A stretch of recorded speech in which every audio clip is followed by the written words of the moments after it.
Good afternoon, everyone. I'm Nitin Bassi. I lead the Sustainable Water Program at Council on Energy, Environment and Water. We are India's and Asia's one of the leading policy think tank, and we work a lot on along with the government on issues which cut across various natural resources, and of course, water is one of them. I'm happy to be joined here by quite a learned and experienced panel. They have been introduced already, so I won't be introducing them. Uh, Before we start, I mean, for those who are, let's say, are not fully aware about the water stewardship, will of course be hearing from the experts here, and they will. I'm hoping that they will go back as a informed and a learned individual about the water stewardship program. Before we start, I mean, it's just to highlight why water stewardship is important when we talk about businesses and we talk about enterprises. See, the whole agenda or objective of water stewardship is to ensure that the resources, which in this case is water, which is being used in various production and the life cycle of the product that you're dealing with, it has to be socially equitable. It has to be environmental sustainable, and it also leads to economic benefit for the enterprise, and that is the reason they are doing the business. So that is why it becomes very important wherever the enterprises and businesses they are using water in a substantial way, that they also do something for the water to ensure that it leads to its sustainable development. But at the same time, the business operations are not impacted. So to start with, I would like to pose a query to Mr. Santhosh Jayaram, who's the Global Head Sustainability at HCL Technology. Now, this is very interesting. You are one of the leading IT services and consulting company. We would like to understand why water stewardship is important for HCL Technologies and how you are actually doing it. Thank you, Nitin, for that, because I really can understand the curiosity behind that.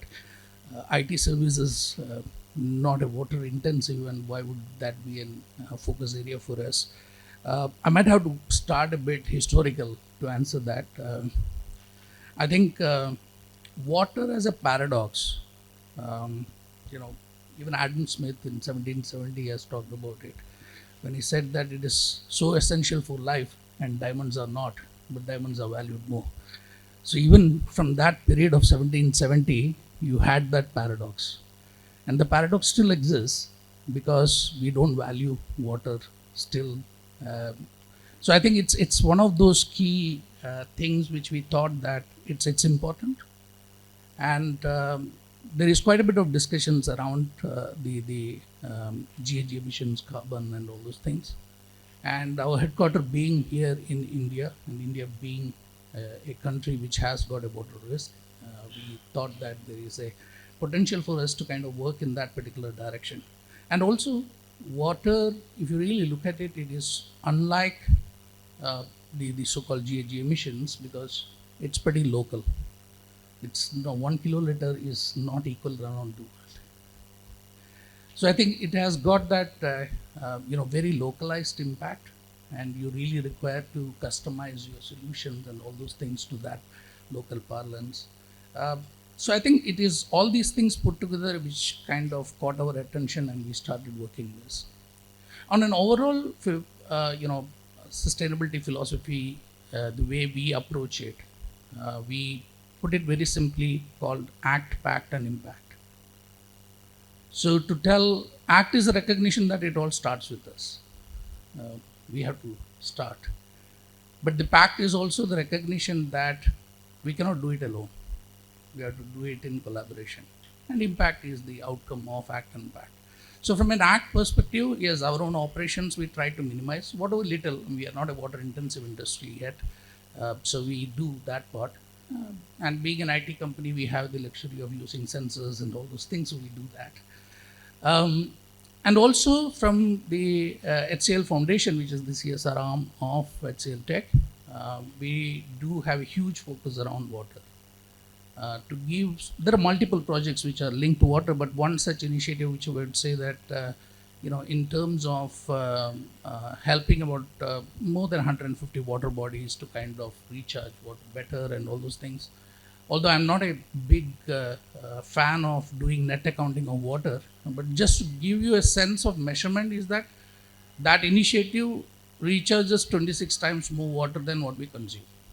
Okay, we consume less, but 26 times, just as a measure. The packed part of it, I would say, is that we are one of the endorsers of the CEO water mandate by the UN Global Compact. But I would also like to bring to the attention here is that we are the first Indian company. I'm not saying this with pride, but I find more Indian companies should join. Is that we are the first Indian company to join the Water Resilience Coalition. And we find it a very good initiative in the sense that the Water Resilience Coalition is trying to look at the impact at a water basin level. As companies, as various stakeholders, we do work on whatever is the level at a local level, but what is the overall impact at a water basin level? That's the kind of the collaborative impact which is getting measured at the resilience side. So I think these are some of the things which we are working. I'll just end up by adding one thing is that when Godrej said that water everywhere, not a drop to drink, he was talking about fresh water. And so the freshwater side, the Aquapreneur initiative, which the HCL group does, it's a tie-up with the World Economic Forum after 5 years. The first cohort of the 10 winners was announced at this World Economic Forum. And the kind of projects which they are doing, it's more about, helping them scale up and, easy funding. It's a grant kind of a program which we are doing. So it's a 5-year first cohort come in. Every year we will select about 10 Aquapreneur winners and we will be supporting them to scale the freshwater solutions to the world. Thank you. Thank you so much. Very interesting to know about your initiative and especially what foundation is doing and about recharging the aquifers and also rejuvenating the water bodies, which is also Government of India focus as per the last budget, if we can go back to. I should have said before the session started, so we will have 2 rounds and each round you will get 3 minutes to speak. And if there is more time, we'll again, come back to you and ask more queries. So sorry, that was an oversight on my part. From the IT services, now we move to the, the hardcore water and wastewater treatment infrastructure. And there I would like to call in Mr. Rajneesh Chopra. I've been hearing him in a lot of such events and always pleasure to know what WABAG WABAG Limited is doing. Mr. Rajneesh, of course, your company has a kind of a substantial presence in the water treatment and wastewater treatment space. And of course, when we talk about wastewater treatment, it is also adding to the element of circularity that we talk about these days. We would like to know, given that your focus is on infrastructure, so how water stewardship is mainstreams in the projects or whatever other infrastructures that you are creating for government or for the private entities. Thank you, Nitin. I think I'll just give a small brief about the organization I represent. We are a 99-year-old organization, and the only thing we do is water, wastewater treatment, and resource recovery. Now, next year we'll be celebrating our centenary year. And much before, these SDGs came into play and people started talking about sustainable developmental goals, sustainable development, and also now the latest buzzword is net zero.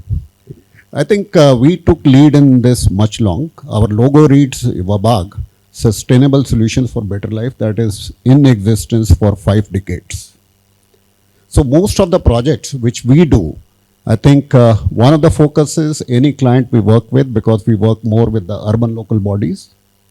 So we try to integrate water and wastewater management in line with the circularity. So whatever water is being pumped, we try to see that we capture each and every drop of the wastewater, and it is again comes back to our sewage treatment plants. And when we talk about circularity, it's not just recycling of the water. I think currently we recycle around 2,900 mld of water in our plants. I think 450 million liters per day we recycle for industries, and the balance is recycled for other various purposes, including supply to industry from municipalities recycled water and for agriculture at large. So we have been responsible and we have been advocating this with our clients. The other parts of circularity which we are focused on is that we try to recover. First thing is our CMD always, not now. He said, ki today we are, taking money for building sewage treatment plants. The day is not far that I'll be buying sewage from the municipalities, setting up my own plants with my own investment and making money out of it. So I think one thing where everybody can support is that some states have taken a lead of declaring it as a resource. So we recover recycled water. I've been part of various government committees and we realized that today around 72,000 mld of wastewater is generated. Only capacity for treatment is 3,100. The efficacy is another question mark. But the entire water cannot be absorbed by the industry. So it has to be pumped back to agriculture for recharging of aquifers and various other purposes, which we have demonstrated in a lot of our projects. That's the other thing which we have been demonstrating is that we need to, whatever the biogas is generated, we convert into, energy. So we have plants in India for last 1.5 decades, which are power neutral. When I say power neutral, what it means is that we do not take any energy from the grid. So all the biogas which is generated, we scrub the H2S and feed it to gas engines. And in the process today, currently in our sewage treatment plants, we are generating around 40 megawatts and maybe 2.9 million tons of GHG emissions we have reduced. The third component is sludge, which we have now started converting into biomanure. And it's not that it's circularity. It makes a lot of commercial sense to do that.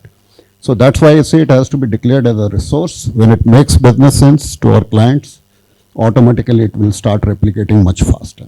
Thank you. Thank you so much. Very insightful. And I would like to share with you that recently at CEEW, we came out with a report which actually looks at the market potential of available treated wastewater in India. So I'm glad that your thought process is pretty much on the same way. And Government of India this year in January, they came up with a national framework for the states who are interested in formulating policy towards treating wastewater and reuse.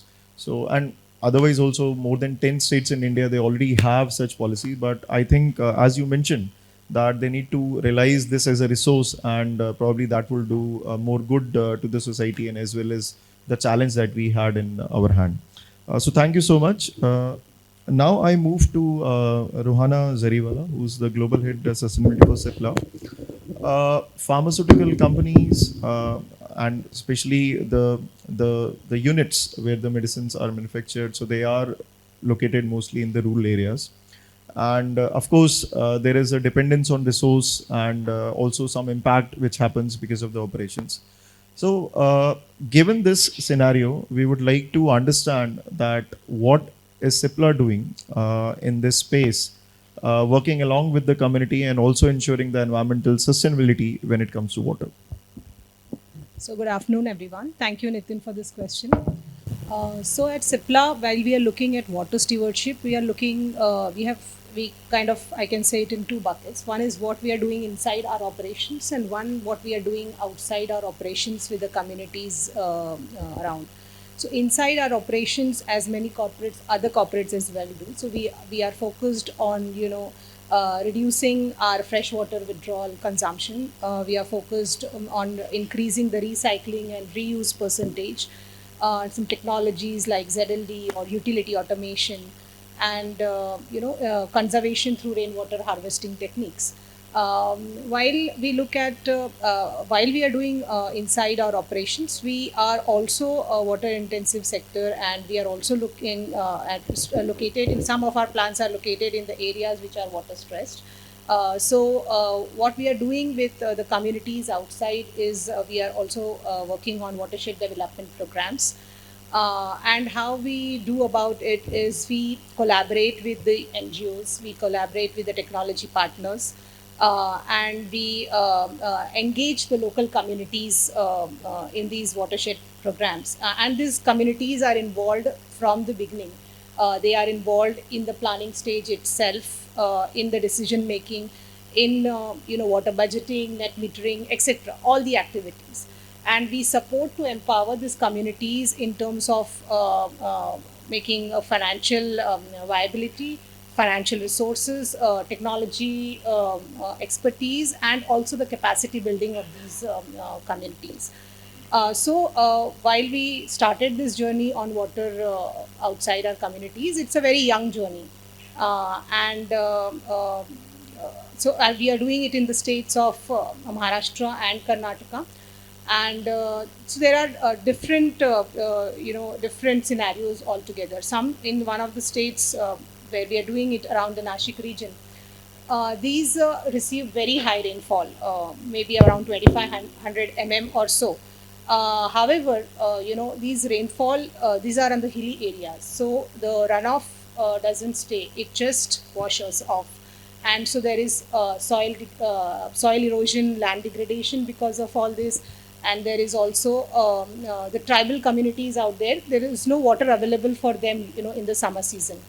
Whereas some states, if you look at, they are actually in the water stressed regions where we are working on, and they have.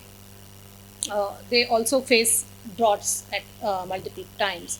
So the structures, what we are doing, is different in different regions, depending on what is the kind of technology which we are using it. So if you see the hilly terrain, we are using the ridge to valley approach, so that the watershed, it is managed at the top, and then it is percolated down. So it is, the technology has to be in a very scientific way as per the regions what we are what the necessity is there out. While we are doing that, we are also looking at the overall environmental sustainability, and not just environmental sustainability, but also the societal impacts with this. So, and we are trying to cover the multiple SDGs while we are working along with this. So, because of this intervention, now the farmers will be able to grow the second crop in the season, and that's how it will lead to the income generation for them. It will also lead to improve their livelihood. The women are getting empowered, because the women are the one who are suffered most, while doing these activities out there, or the irrigation activities. And while we look at the environmental sustainability, we are also capturing the soil conservation, the land degradation part, the biodiversity part, because we are also planting trees, the native trees around that. Which is good for the feeding of the birds and nesting of the birds and the feeding habitats there. Community to maintain the process that have been initiated. So thanks for sharing the work that you are doing.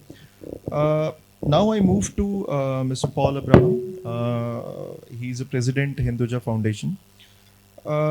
Now, I think previously what we have heard is more from the CSR side of it, and when we go towards the foundation, it is always about what actually is getting implemented. So we understand that there is a lot of effort from the Hinduja Foundation to make, I think, the group operation water neutral as a whole. And at the same time, ensuring the water security of the communities who might be near your plant site or area of operations. So how you are actually managing the trade-off that is involved here? Well, first of all, the recognition that this is a national crisis, right? This is one of the few areas where policymakers and government have admitted that they have a crisis on hand, with the Niti Aayog report that came out, to talk about 50% of the country being in water stress situations is a huge admission, and therefore I think needs to be addressed also on a war footing. Couple of things we did. One is, of course, what we call typically within the fence. So we have 14 companies in India, going from banking to automotive to technology, etc. And one of the things that we've set for ourselves, and to a large extent that has already been achieved, is you will be water positive, every one of them. So, for example, Ashok Leyland, which is our automotive company, is the first automotive company in the world which is water positive. We consume less than what we actually generate in terms of water saved, water captured, and things like that. The other part is what we do outside, and outside it's about the situations that we are in. So we are in rural areas through our bank, through our microfinance company, through our vehicle finance, and all of these. And in the rural areas, it is about figuring out what is the issue in the local context and what is the best solution that you can, address it with. And of course, in Rajasthan, for example, we are in hundreds of villages where it's about conserving, it's about regeneration, it's about, making use of local technologies like the old tankas and the nadis and all of that. If you go down south, you have traditionally every village with a village pond, usually a substantive water body, if not the village tank, which is associated and usually attached to the temple. So it's a huge project around reviving all these water bodies, and to that extent, everything what Ruhana said resonates. So our project is largely broken up into spring shed rejuvenation, restoration of water bodies, and saving and recapture of lost runoff water. Now, one of the things that we do face is the challenge of, and that I think is a national challenge, and I would, love at some point to have a chat with you, Rajneesh, about this whole concept of pricing around some of these resources, especially, sewage. In India, it's a free for all, because 90% of our water body rejuvenation program comes up against water bodies being destroyed by sewage runoffs, and that's one of the big challenges for us as a country. So I think to summarize, we have three verticals in the foundation. So it's not just what the foundation does. The foundation actually manages the philanthropic spend of the family, but it also coordinates the CSR spends for the 14 companies of the group. So it's a substantial, contribution. And 1/3 of our monies are directed at water, which is probably one of the highest in the industry today. Thank you so much, and glad that you highlighted the fact that water also needs to be praised. I mean, we all understand it's a social good; it remains as a social good, but that doesn't mean that it cannot be praised. Apart from your focus in building the water base or the endowment in the rural areas, it's important that people also understand the importance and the value of resource. Now, from here, I would like to highlight, how there is now a big focus on green budgeting, how we can make our operation greener, and also creating more green jobs. And this is where I would like to bring in my colleague Ramnath Vaidyanathan. How Godrej Industries and associate companies are actually making, because I know that one of the programs that you are running is all about greening operations and creating more jobs. So how water figures, in those deliberations and the interventions that you are making? Yeah, actually, a lot of what's already been said on this resonates a lot with what we do. And I'd like to start off where Paul left off, because one of the things that really enabled us to do a lot in the water sector in our operations was putting in an internal water price. And it wasn't just about a direct, with fossil fuels, it's easy. There's a fairly direct link with the market. But where we really struggled with, and I think doing the CDP water response for the last few years really helped us in doing this, was to add the risk cost of water as well. It's not just a direct and indirect cost, but for example, what happens if there is a drought and there's no other supply of water and your operations come to a standstill for 2 weeks? So your production loss cost factors into your internal water cost. That's something that really helped us, in our operational improvement. But what I'd like to really stress upon is that on an operational perspective, whatever we set out to do, we did well. We are about 4.5 times water positive as a company. We did watershed program through our CSR projects in 4 states, where I think what Ruhana mentioned, the secondary and tertiary benefits apart from water, restoration, which is about 32 million kiloliters a year we're doing, recharging. We're also able to sequester carbon in these watersheds, and we've registered them all on the VCS registry. The average income of the farmer has gone up by about 2.5x because of the intercropping that they're able to do, greater availability of water. But when we actually finished doing that over the last 5-6 years, and we stopped to do an assessment of it, what we realized was, even though we were water positive, when we actually did a climate risk resilience assessment of the companies, water remained one of the highest risks. The reason for this is what was alluded by a lot of other people. I think Santhosh also mentioned this. Water is very local. So we were not present in any of the places where the watershed programs were. I think where we have really panned our strategies from looking at conservation within the operations, we are about 95% of our facilities are zero liquid discharge, and yet water is a stress in that area. So we realized that the real opportunity is in stewardship. Conservation cannot be spoken of anymore. Should be the de facto minimum that companies should do in terms of trying to achieve zero liquid discharge in operations. But where the focus really should be really changing the behavior and creating the infrastructure for stewardship. So we've just started a water stewardship program in Nashik, and we'll be doing one more in Malanpur in Gwalior with WTR and WRI. In doing this, we've done the assessment. Now the actual watershed program will occur in this year. And I would also want to focus on the social angle of this as well. It's not just about the infrastructure, but behavioral improvements. Whether it's our creating products which have a lower water footprint. I think Minia mentioned in the first session about the life cycle assessment. That's really helped us. Even something as simple as looking at replacement of plastics.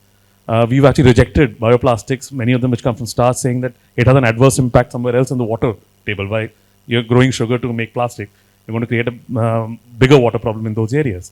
So I think it's a very holistic look. It's penetrated each and every aspect of our business. And that's how we're really able to now create value for the community and our value chain rather than just the operations.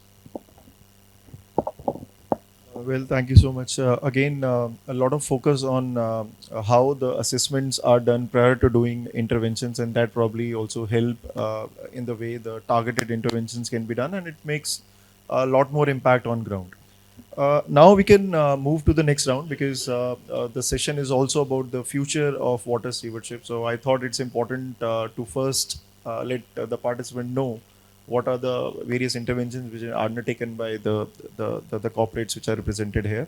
And then we can discuss a bit on the future aspects as well. Given that each of you has taken about 3.5 minutes in the first session, so I would press that maybe you take 2 minutes now. And the idea is to also then open a floor for the discussion. So maybe 5 minutes for the participants to, if they have any pressing queries. Moving forward, Mr. Rajneesh, I will again come back to you. See, of course, you mentioned clearly that wastewater needs to be considered as a resource. But we still see that there are a lot of challenges, So I would like you to just, kind of focus on some of those challenges.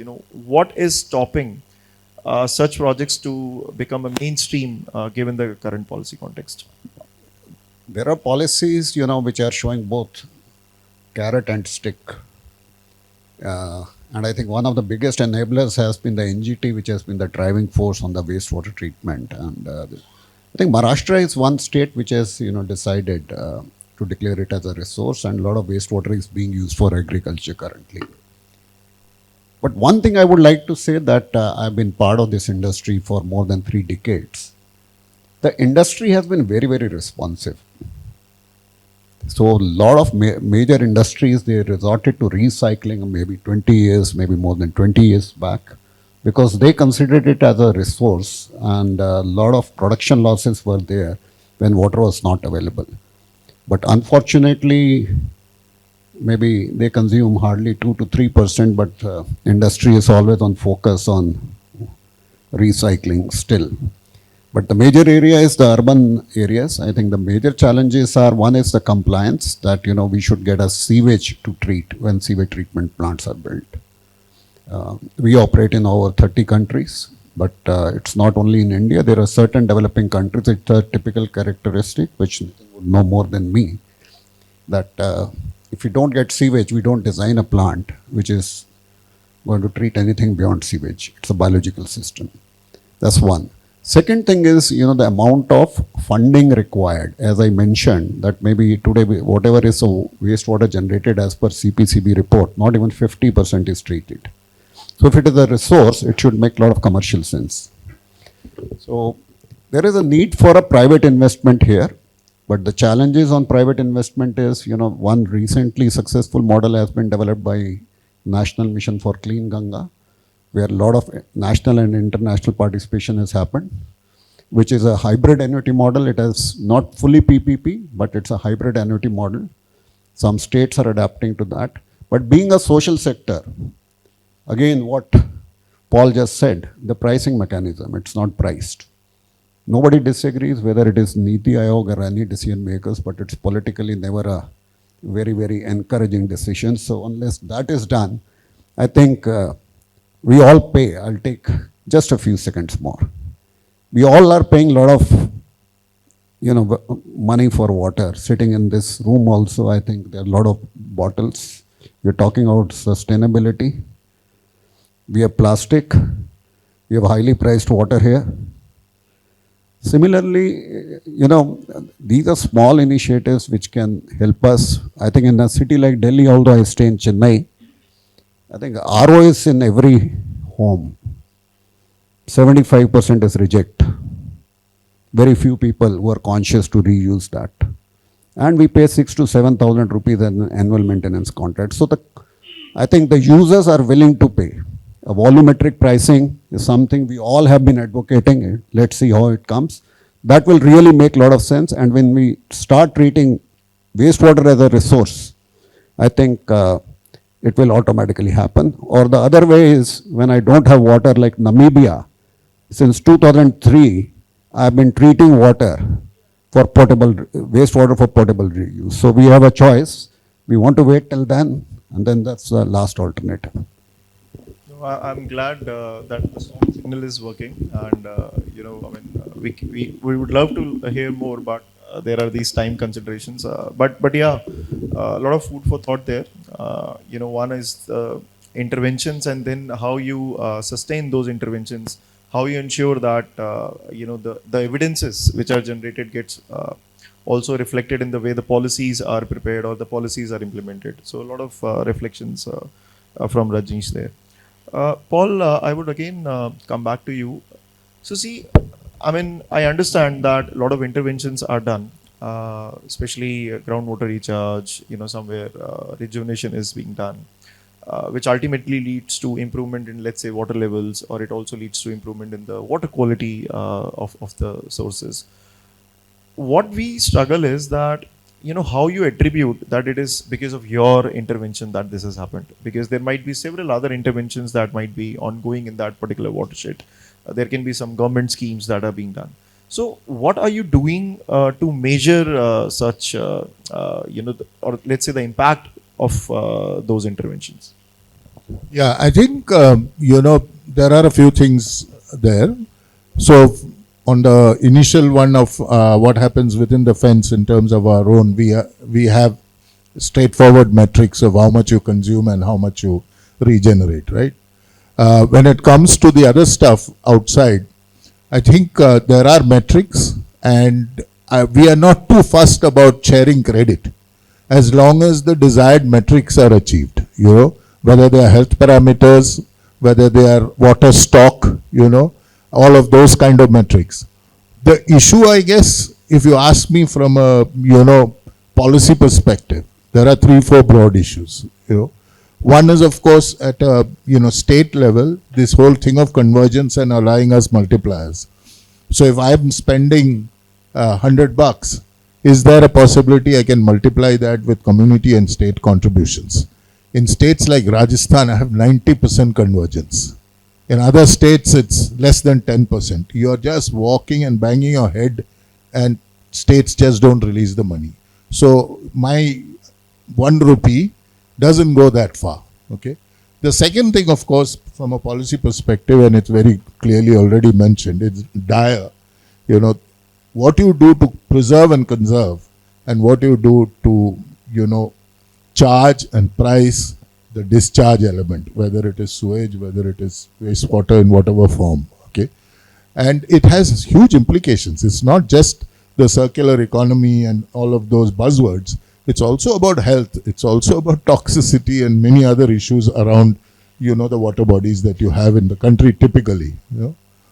And I think the third thing, and that's a very emotive and difficult issue to handle, is crop mix. There's no business for Punjab to be growing rice the way it is. Yeah, and if we keep doing that, in some places water table is down to 4,000 feet, and then with all the chemicals, you effectively got rice that is not fit to eat. And what do you do with that? You have political problems, because the only way you can get rid of that rice is the MSP is guaranteed. And, you run into all the problems which are there, which are highly political problems. And, you have these issues. So I think those are big choices. And they're very emotive choices. But some of these have to be made. And so I think one of the big things that we have to do collectively is to create consensus around action. Make it politics neutral, so that everyone says, yes, it's a common problem. It's not one where I gain brownie points by running you down. That's a fair point. In fact, we'll come back to the participants. Please wait till all the speakers have completed, because otherwise it will break the flow. No, I kind of understand the issues that you are trying to flag here. And in our recent conversation with the Water Resources Department in Punjab, so of course there are these issues, and they are well aware of it. The only thing is like what you mentioned is the political will and of delivering some of the aspects. So even when we talk to the bureaucrats, so they are want to do certain things. But it's just that sometimes, there are these restrictions, or let's say limitations, that they are unable to handle. Carrying forward, I would like to understand from you, Ramnath. So what happens is that when we design interventions, so and most of the time it is village-wise or a watershed-wise that you are doing it. Depending on the location, you might lead to some negative impacts in the downstream, because it depends where your intervention area is there. So in order to ensure that the interventions which are done is of course creating water security for the people, but also ensuring that they are not leading to downstream impacts. So what are the things that you at Godrej specifically focusing on given such a situation? I'll keep this really brief. The most important thing is to understand that we don't have the expertise, and you rely on the expertise of others and the implementation partners and government agencies who will give you the information that's required to make these really difficult decisions. So it's about having a very consultative approach with the communities, with the downstream communities as well, to understand how the impact may adversely affect them. But I think it's also important to realize that there may, despite your best efforts and the best intentions, you may still create problems. But being really involved and hands-on in these projects enables us to really act on these very quickly. So you're never going to be perfect. That should not stop you from doing things. You should just be able to be very agile to respond to these things. And consult experts. Listen to the experts, listen to what they have to say, and you'll really get closer to good than before. Thank you so much. I think that's a very fair point you make, that it is important to engage not only with the communities you are working with, but also with the communities who are likely to be affected by your intervention. And I think identifying that itself is a challenge, and I'm glad that that is being taken care. I come to you, Ruhana, for a follow-up question. So like you mentioned about various interventions, whether in terms of watershed, groundwater recharge, and there are existing government-run programs, on such aspects which are being done in the rural areas. So, how you are ensuring that a public-private partnership mode is adopted when such interventions are done? And do you think that this is the way to move forward? Because Paul also mentioned about how we can take everyone together and trying to create a holistic system rather than working in silos. So, how you think that this system is enabling better impact on the ground rather than working alone in these areas? So for the success of any public-private partnership, I believe that it's very important that it has a good governance framework. It should have transparency in the decision making and the planning, and regulatory oversight. To see that there is to ensure the accountability as well as to safeguard the interest of the communities there. So while we are talking about the PPP, how we are looking at, while we are doing our water stewardship programs in Cipla is, we are ensuring that all the parties play a role. So Cipla is a private entity. We are bringing in the financial resources.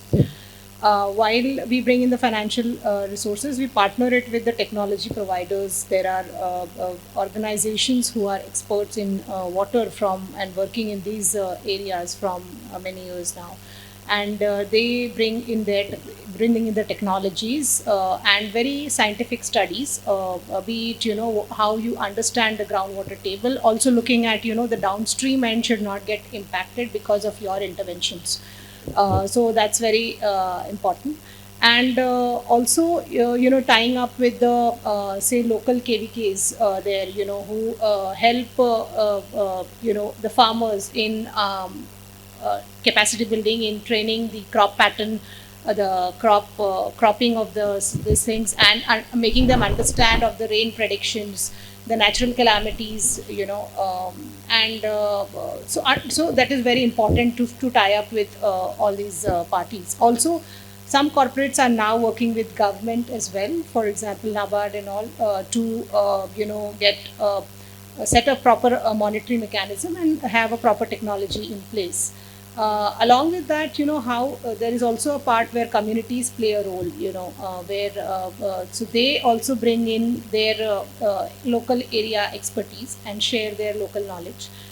They share their resources in terms of the land, in terms of manpower, and they invest in time. So it's a holistic thing.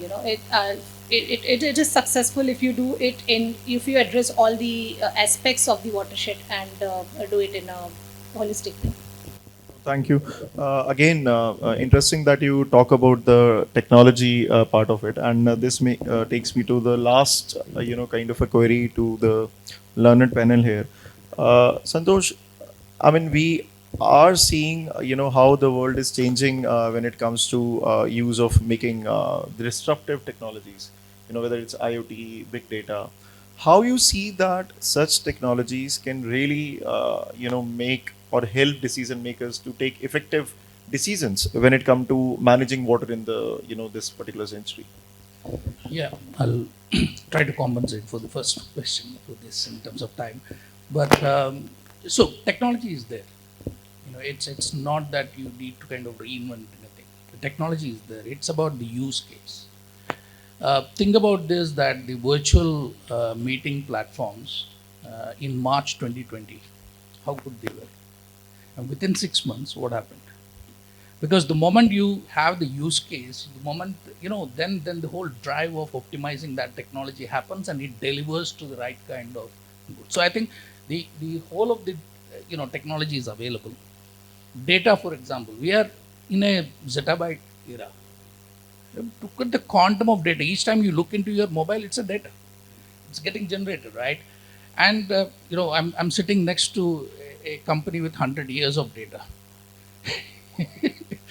If you can digitalize that 100 years of data and apply AI on top of it, look at the kind of impact which you can create in terms of how you would be generating some things. So I think, and again, in a manufacturing environment, for example, if you are able to bring in different data sets, like for example, an information data set or an IT data, what we call, like a climate or a precipitation or those kind of things. Combine it with your OT, which is the operational data, and create those solutions for a manufacturing segment. Or use digital twin. For example, we have multiple case studies which we are delivering in Australia, in US, on water utilities, on how digital twin can help them optimize in terms of the water utilities. So technology is there, basic. I mean, it's all there. It will improve if we use it. Oh, fair point. So thank you so much for all the panelists here. I mean, it was wonderful, sharing thoughts and also knowing what are the various things that has been done by the respective companies and the businesses. Now we open the floor, and yes, please just briefly introduce yourself and please ask the query specific to a panelist that would be of help to us. Hello, I am Rubinder Singh. I am technology expert, farming expert, and writing on farming issues, environment issues for 50 years. I have taken patents. I represented India X85. Sir, it is a big tragedy. You are talking about Punjab, but you are not in India. We don't have any, you can say, data that how much water is drawn by Punjab for growing wheat and rice. Punjab is drawing only 1% of the water in our rivers for producing 10% of food. And and we should be, providing more water to Punjab. We are wasting water. 5 to 10 billion cubic meter of water is lost to Pakistan. We are not, you can say, building dams on Yamuna. Sir, we are getting groundwater for our drinking purposes. At this time, earlier, it used to be 100 million cubic meter. At this time, we are drawing 400 million cubic meter of water from ground. We are not building dams. Sir, May I request you to ask the query, please. Sir, my question is that, when you are making some comments, you should come up with your proper data also. Comparison with other states. Every district, government has data, but government is not providing the data, in a proper manner, so that, we can understand where is the shortage of water. In which district which we have shortage of water. Which district needs more water for crops. Things like that, they are not happening. How much water is lost to the sea? We don't have any data. Sir, and we are, we are having 500 such kind of events every year. Yeah. And we go to the events without any data. Thank you so much. Thank you so much. Yeah, you would like to answer it? Yeah, can I try and respond to that? I think, don't get me wrong. It's just one example that I gave. There are many states who are doing many things which are wrong. Like, for example, where I come from in Bombay, Maharashtra, I think we don't have any business doing the extensive sugarcane cultivation that we do. As for, your rather, generous thought of let's get other states to give water to Punjab because they are utilizing it so well, you can forget that. Huh? No, everybody is water short. No, I think this can be part of the bilateral conversation. Yeah, please I hear think him we can out. have this. Yeah. We hear you out. Please also hear him out. Yeah, And then so you can take the discussion. I think outside. water overall is in deep and short supply, So you expect someone to make a judgment call on who's the most optimal user of water and then get water. That's utopian. I think everyone in this is literally on their own. You figure out what's best for you. If you think Punjab can keep growing rice and sir, please tell how much water you have saved. That is important. Yeah, we'll take that offline. Yeah. I'm happy to share that. Thank you so much. Any other question from the yes, please. And please be very specific. There are 2 points. Just recently, the Telangana, you said eat less rice and save more water. I think it's now mandatory that if you are applying for a new commercial building or any campus, water recycling is a must. And all that water is either stored in reservoirs or it is used for recharging the ground. That's why you hear so many corporates talking about that we are water positive. That too not one times. I think you said 26 times? 26 times. We as an organization, we are water positive. We run around 70 wastewater treatment plants in India, and we are water positive. So it's already in place. And cities like Chennai, we implemented almost 2 decades back that rainwater harvesting is mandatory. But what is the responsibility of the citizens? I think more awareness is required, but we all need to contribute.